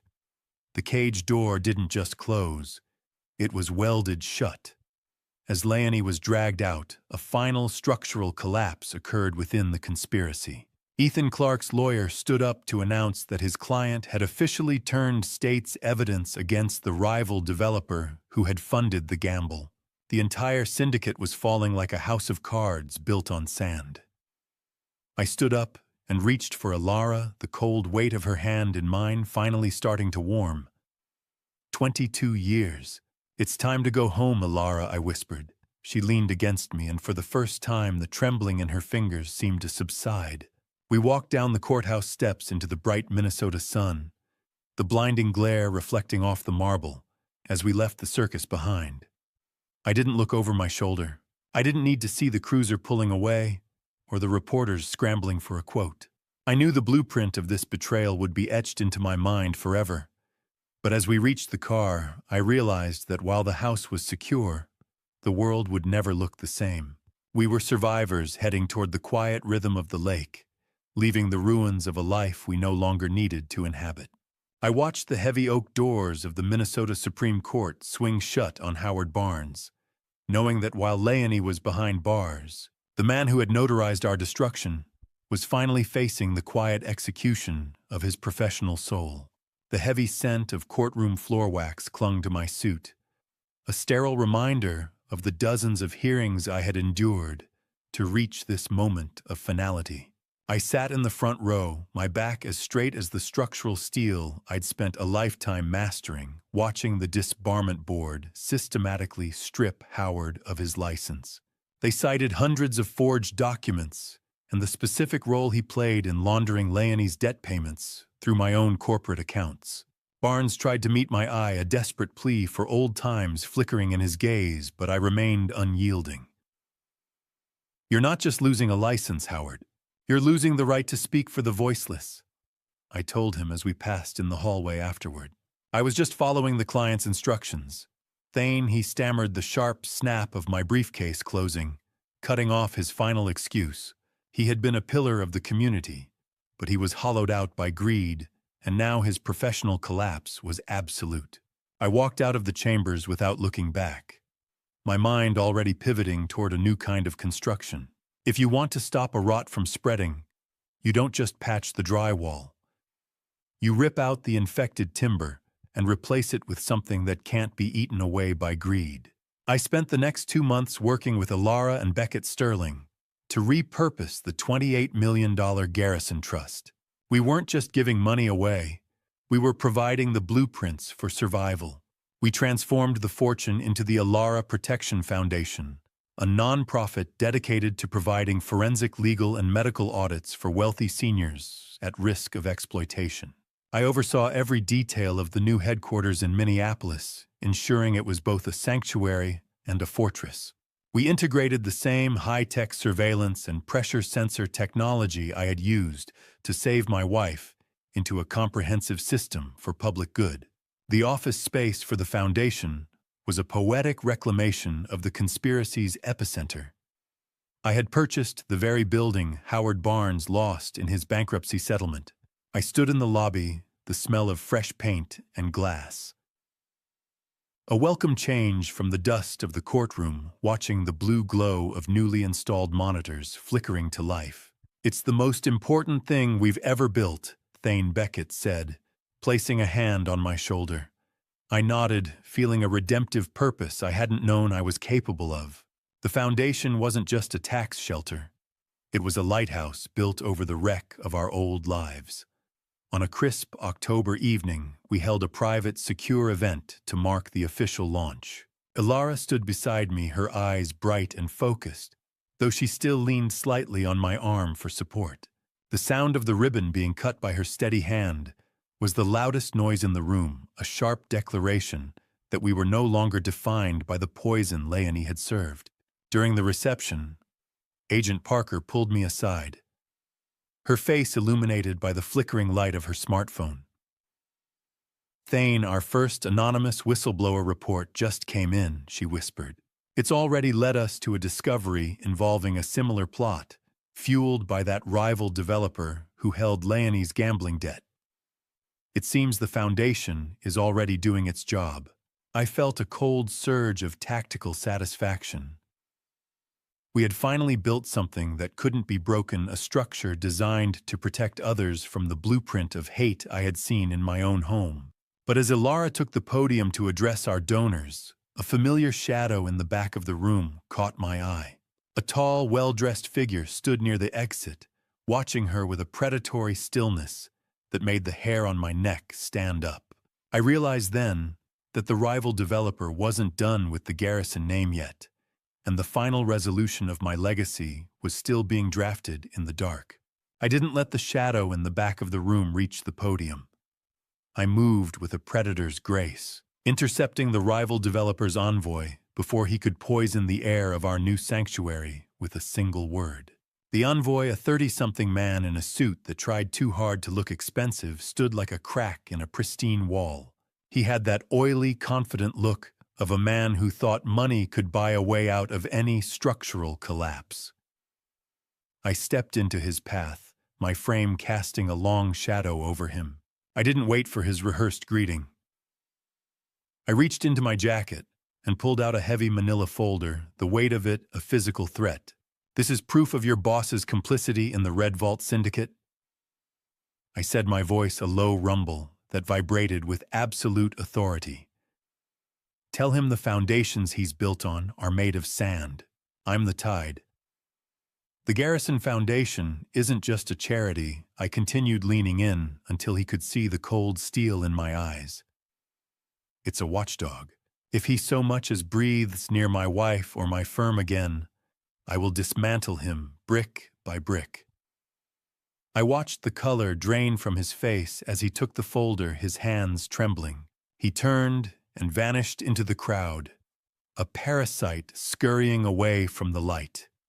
After the event, Agent Parker handed me a final piece of baggage, an unopened letter from the federal prison. This is the last piece of mail I'll ever receive with that return address, I told her, tucking it away as a relic of a life I was finally ready to leave behind. Whir. The shredder didn't hesitate. Neither did I. A year later, the world was different. I stood on a stone balcony overlooking the rolling hills of Tuscany, the smell of lemon trees and warm earth rising to meet me in the golden afternoon. It was our 27th anniversary, a milestone I had once feared we would never see. Ilara stood beside me, the taste of aged Chianti on our lips, as we watched the sun dip toward the olive groves. I pulled the prison letter from my pocket, the paper yellowed and crisp. I hadn't opened it. I didn't need to. I noticed the weight was off, and when I shook the envelope, Leonie's signature gold ring fell into my palm. It was a pathetic gesture, a claim of ownership over the Garrison name that she had already forfeited. I didn't feel anger, only a profound sense of closure. I placed the ring on the stone railing and brought a heavy marble bookend down on it, with a single decisive strike. I felt the gold ring being crushed, the metal flattening into a useless, distorted shape. Do you want to know what she wrote? I asked Ilara. Number. Her voice doesn't live in this house. Not anymore, she replied. Together we fed the unopened letter into a small portable shredder I had placed on the outdoor table. The Italian sun wasn't just light. It was a kiln firing the new bricks of a life that would never know the weight of a skyscraper again. The mechanical hum of the shredder was a final rhythmic erasure of the monster that had once shared our blood. We watched the ink of her lies turn into harmless white confetti. I took the tray of paper scraps to the edge of the balcony and tossed them into the valley wind. I watched the white scraps of the past vanish into the Italian dusk, drifting over green hills until they were nothing more than dust. Ilara took my hand, her grip firm and steady. I realized then that I had legally changed our last names to her maiden name months ago, a final structural repair that Leonie would never be able to undo. The Garrison legacy was a ruin, but we were the architects of something new. I realized I had finally built the one thing that could never be demolished, a home that existed in the heart, not in the stone. We stood there in the silence, two survivors watching the stars emerge over a world that was finally truly ours. I thought I had retired from building when I left the Minneapolis skyline behind, but standing in the terminal upon our return from Tuscany, I realized that the camera that saved my wife had become a blueprint for thousands of families I would never even meet. The world had transformed while we were away, the news of our survival turning into a global catalyst for change. As I stepped back into the lobby of our foundation headquarters, the cool touch of a marble countertop under my hand felt familiar, yet different. I was no longer constructing towers of glass. I was building a shield. Julian Vane, the man who was supposed to be my son-in-law, stood in the lobby looking like a man who had spent a year wandering through a structural collapse. He approached me with a tentative, heavy step, his eyes reflecting a deep, hollow exhaustion. I almost helped her, Thane. I almost believed the poison she spat about you, he said, his voice cracking with a gut-wrenching sincerity.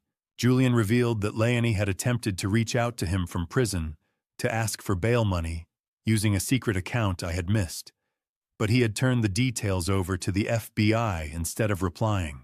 I saw the wreckage Leonie had left in his wake, and I chose to offer him a path to redemption. She was an expert at finding the cracks in people, Julian. Don't let her stay inside your head, I said, offering a firm, steady grip of a handshake that signaled the end of his nightmare and the start of his work with us. How do you measure a life's work? Is it by the height of the towers, or by the people who sleep soundly because of the locks you put on the doors? This rhetorical question echoed in my mind as I walked through the Institute. The Ilara Protocol, the comprehensive suite of surveillance pressure sensors and legal audits I had pioneered, had gone global. In my private office, I watched a soft hum of a global news broadcast, showing families in London and Tokyo using my methods to secure their own elderly from predatory heirs. I realized my true legacy wasn't written in steel or glass, but in the safety of homes I've never stepped foot in. Ilara stood beside me, the scent of her familiar perfume a grounding force in the high-tech room. Her health was fully restored, her posture regal as she served as the face of a movement that transformed our private tragedy into a public shield. They're calling it the Master Builder's Shield, I told her, gesturing to a digital map glowing with protected homes across the continent. It's just a house, Thane. But for the first time, the walls are actually holding. She replied, her eyes bright with a focus that no chemical could ever dim again. The screen flickered. 1,000 thank yous scrolled by. I was finally done. As the afternoon light faded, Beckett Sterling entered the room, handing me a final report that felt like the last brick in a massive renovation. The data showed that the foundation's relentless legal work had finally bankrupted the rival developer's estate, effectively erasing every trace of the syndicate that had tried to dismantle my family. The structural integrity of our lives had been restored, and the predators were gone. I looked at the portrait of our family on the wall, the new one where only Ilara and I remained. And I knew that while the name Garrison was gone, the foundation I'd built would stand long after the skyscrapers turned to dust. The weight of 40 years of building for others had been replaced by the lightness of a home that no one could take away. I stood by the window with Ilara, watching the first snow of the season begin to fall over the city, knowing that the blueprints were safe and the structure was sound. I was finally truly home. The ice on Lake Minnetonka groaned under its own weight, a deep, resonant sound that once would have made me check the structural integrity of the world. But tonight, it was just the music of a winter I was finally at peace with. I stood by the large window of our lakeside retreat, the crisp, cold smell of pine and snow clinging to the glass. The warmth of a wood-burning stove radiated through the room, casting a soft amber glow that chased away the shadows of the past year. I watched the glint of stars over a frozen horizon, feeling a stillness in my bones that no skyscraper could ever provide. Ilara moved through the kitchen behind me, her silhouette fluid and graceful as she prepared a simple dinner. There were no caterers tonight, no polished silver or forced smiles. We moved with a synchronized grace that felt like a new blueprint, one built on the quiet trust between two survivors who had seen the worst of humanity and decided to keep walking anyway. "I think I'm done with skyscrapers, Ilara," I said, turning to watch her. "I'd rather spend my time making sure this roof stays over our heads." She looked up, a soft smile touching her lips. "The view from here is better anyway, Thane. We can actually see the stars, not just the lights of our own ambition. Time isn't a straight line. It's a circle.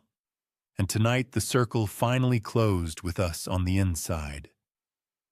I looked at the dark expanse of the lake and thought about the Adina estate.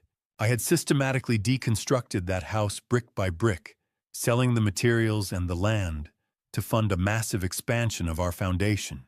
I wanted to ensure that the site of our betrayal could never be used as a home again. The land was now a public park, a space for growth rather than greed. The master builder had finally learned that the most important structures aren't made of steel, but of the moments we choose to protect. I took a final walk around the perimeter of the property as the countdown to midnight began. The deep, booming groan of the lake ice followed me, a reminder of the raw power of nature. I checked the security monitors one last time, not out of a lingering paranoia, but out of a sense of stewardship for the sanctuary I had created. I looked at the light in the window where Ilara waited for me, her presence a beacon in the winter dark. For the first time in 30 years, I wasn't building for a legacy that would outlive me. I was living for the woman who made the life worth building in the first place. Midnight. The world turned over. We stayed the same. The soft, rhythmic ticking of a grandfather clock in the hallway signaled the change. As the final seconds of the year bled away, I returned to the living room and sat beside Ilara.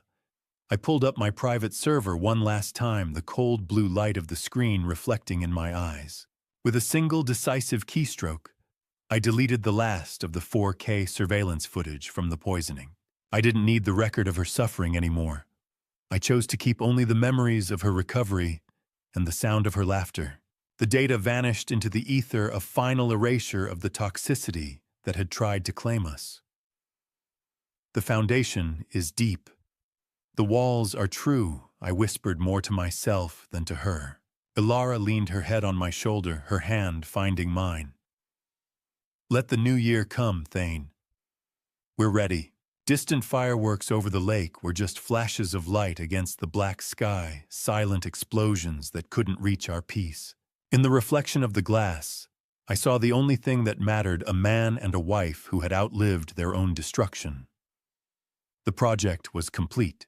The house was secure, the blueprints were burned, and for the first time in my life, the master builder was finally truly at rest. When I look back at this family story, I don't just see a crime, I see my own blindness. I built towers that could survive earthquakes, yet I ignored the tremors inside my own home. This family story forced me to admit something painful. Success in business does not equal wisdom in love. I confused silence with stability. I assumed blood guaranteed loyalty. I was wrong. If you learn anything from this family story, let it be this: do not wait for proof when your instincts are already whispering. Ask the hard questions early. Protect the vulnerable before the damage becomes irreversible. I told myself I was too busy providing. In truth, I was avoiding what felt uncomfortable. Don't be like me. Don't let pride or routine blind you to cracks forming in your own foundation. Some people call what I did dad revenge. But dad revenge was never about punishment. It was about protection. Real dad revenge is choosing courage over denial. It is standing between danger and the person you love, even when that danger shares your last name. There were nights I asked God why this happened, and I still don't claim to understand. But I believe He gave me clarity when I finally chose truth over comfort. I didn't just lose a daughter, I lost an illusion. And sometimes losing the illusion is what saves the life. Thank you for staying with me until the end of this journey. Share your thoughts below. What would you have done if you were in Thane's position facing betrayal inside your own home? I genuinely want to hear your perspective. If this story moved, you consider subscribing so you don't miss future episodes. Please note, while inspired by real-world social issues, certain elements have been dramatized for storytelling purposes. If this topic isn't aligned with your interests, feel free to explore other content that may resonate more with you.